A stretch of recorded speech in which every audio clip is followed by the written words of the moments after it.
Hey everyone, and welcome back to the channel. Today, we're stepping back in time, deep into the heart of ancient Rome. We're not just visiting the Roman Forum.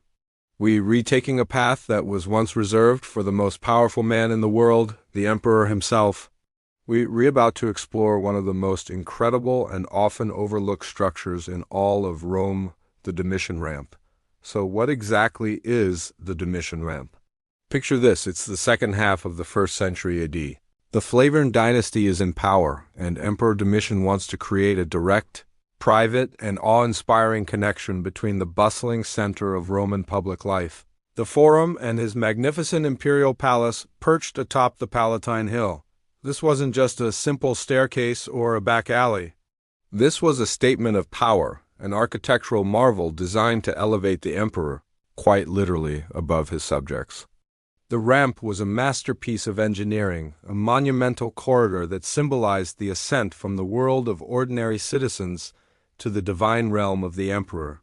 Imagine being an ancient Roman, standing in the Forum, gazing up at the Palatine Hill. You'd see the sprawling, opulent palaces, the center of imperial power, looming over the city. But how did the emperor, his family, and his closest aides get from their private residence down to the political heart of the empire without navigating the crowded public streets? The answer was this very ramp. It was an exclusive entryway, a secure and stately passage that allowed the emperor to move between his two worlds, the public and the private, with unparalleled grandeur and efficiency. It was, in essence, the ancient world's equivalent of a presidential motorcade, but built into the very fabric of the city. Construction began under Emperor Domitian, a ruler known for his ambitious building projects that forever changed the face of Rome. The ramp was part of a much larger renovation of the Palatine Hill, transforming it into a jaw-dropping complex of halls, gardens, and residences that we now call the Domus Augustana and Domus Flavia. The ramp was the logistical backbone of this entire operation. It wasn't just for people. Its gentle slope and wide path were designed to accommodate wagons, carts, and even horse-drawn carriages, allowing supplies, building materials, and personnel to be transported up to the palace complex efficiently and discreetly. This was crucial for both the construction and the daily functioning of the emperor's massive household. Let's talk about the sheer scale of this thing, because that's where it gets truly mind-blowing. The Domitian ramp was a colossal, zigzagging structure. It consisted of 7 massive levels or climbs, connected by 6 sharp hairpin turns. Think of it as a multi-story parking garage ramp, but built 2,000 years ago with brick and concrete, and on a much grander scale. The entire structure ascended over 35 meters, which is roughly the height of a 12-story building. It was a covered passageway with high vaulted ceilings that would have been around 10 meters tall, creating a tunnel-like effect that was both imposing and practical, protecting its users from the sun and rain. As you walked up the ramp, the light would have filtered in through large arched windows placed at intervals along the outer wall. These windows served a dual purpose. They provided illumination for the dark interior and offered strategic, controlled glimpses of the Roman Forum below. Imagine the emperor pausing at one of these windows, looking down upon the Senate House, the basilicas, and the teeming crowds. It was a view of absolute power, a constant reminder of his dominion over the city and the empire. Each turn, each new level, would have heightened the sense of anticipation and separation from the world below. The construction itself was a testament to Roman engineering prowess. The core of the ramp was made from Roman concrete, an incredibly durable material that has allowed so many of their structures to survive for millennia. The walls were faced with intricate brickwork, a style known as opus latericium, which was not only strong but also aesthetically pleasing. The floors were paved with sturdy basalt tiles, arranged in a herringbone pattern called opus spicatum, designed to provide good traction for both foot traffic and wheeled carts. Every detail was meticulously planned and executed, reflecting the importance of this imperial passageway. For centuries, this architectural wonder was lost to time. After the fall of the Roman Empire, the Forum and the Palatine Hill were abandoned, plundered for their materials, and eventually buried under layers of earth and debris. The ramp became a forgotten legend, its grand corridors filled with soil, its existence known only through ancient texts.